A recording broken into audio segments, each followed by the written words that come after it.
Voting, yes. I think that the results of the 2015 elections clearly show that elections now matter in Nigeria. Electronic voting perhaps can enhance the process, but remember we just had elections in Kenya that were annulled because the server was proved to have been tampered with. So technology may not be the all-in-all solution. I'm sure technology can help, but that is not the problem. Elections do matter in Nigeria. Even the semi-analog elections we had in 2015 were credible. The problem is those that we elect. Elections are like a beauty contest. The prettiest woman or the prettiest girl is not usually Miss World because she is probably in somebody's house as a wife. It is those that offer themselves that form the population that you choose from.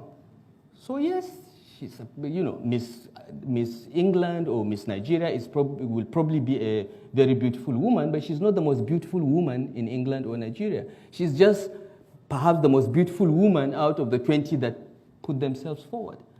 So unless you improve the quality of those that put themselves forward, whether elections matter or not will not result to better outcomes. This is my point. This is my appeal to Nigerians, particularly those in diaspora, to get off criticizing online and come back and be engaged in the political process.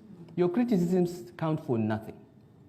It is actual involvement, getting your hands dirty at shaping how political parties select candidates that will make Nigeria better. Not just the election itself. The election is just one. And we are past that stage. I think JEGA's reforms have already ensured that elections in Nigeria are likely to continue to be free, fair, and credible. We can put more technology into it, but the key issue is who do we vote for? And what is the quality of the persons that we can vote for? I think that's where we need to focus our attention. How to make youth to be engaged? We try to get the youths engaged.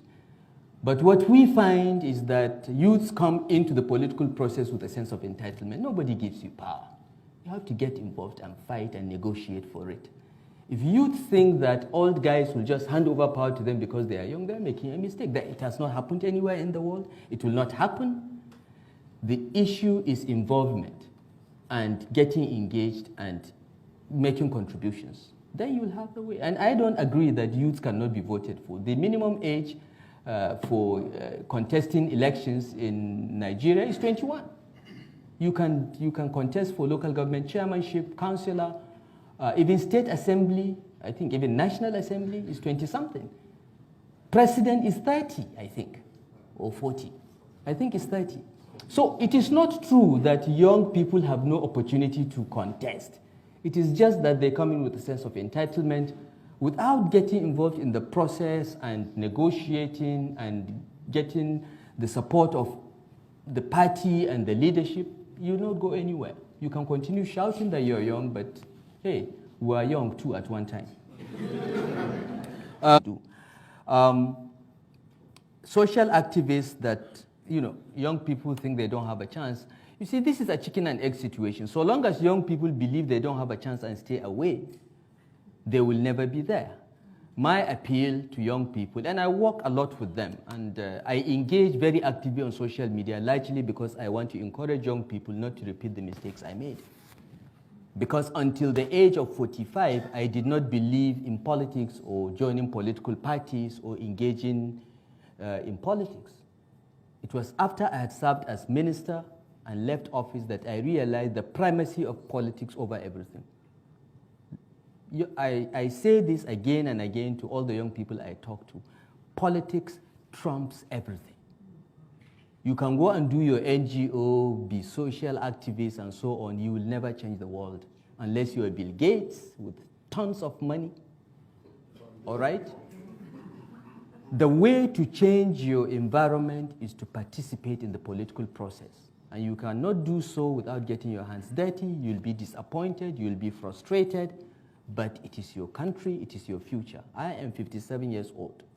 Maybe I have 2 more decades to live. Maybe 3 if I live very long. My family, doesn't last long. Okay? But those of you that are in your 20s and 30s, in an age when medical technology is improving every day, some of you may live to be 100.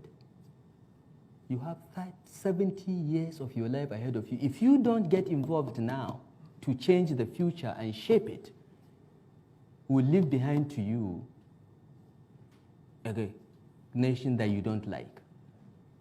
The best example is here in the UK, Brexit. If the young people had come out in the numbers that they needed to vote for their future, maybe the Brexit outcome would have been different. And this is a warning to young people across the world, particularly in Nigeria. You are 80% of the population. Since the moment, get involved. It won't be easy. It will not be easy, but you don't have a choice. And you can be social activists, you can do all this, but at the end of the day, you must get involved in the political process at one level or another if you want to change and shape your future. There is no alternative. The platforms exist. There are no barriers to joining. The platforms exist, but they need to come in without any sense of entitlement and be ready to serve and work hard and be frustrated. But in the end, they will prevail because they have the numbers, they have the brains, they have the access to the technology. Many of us cannot switch on a PC. We are on our way out, but you have to come in to push us out, and you must.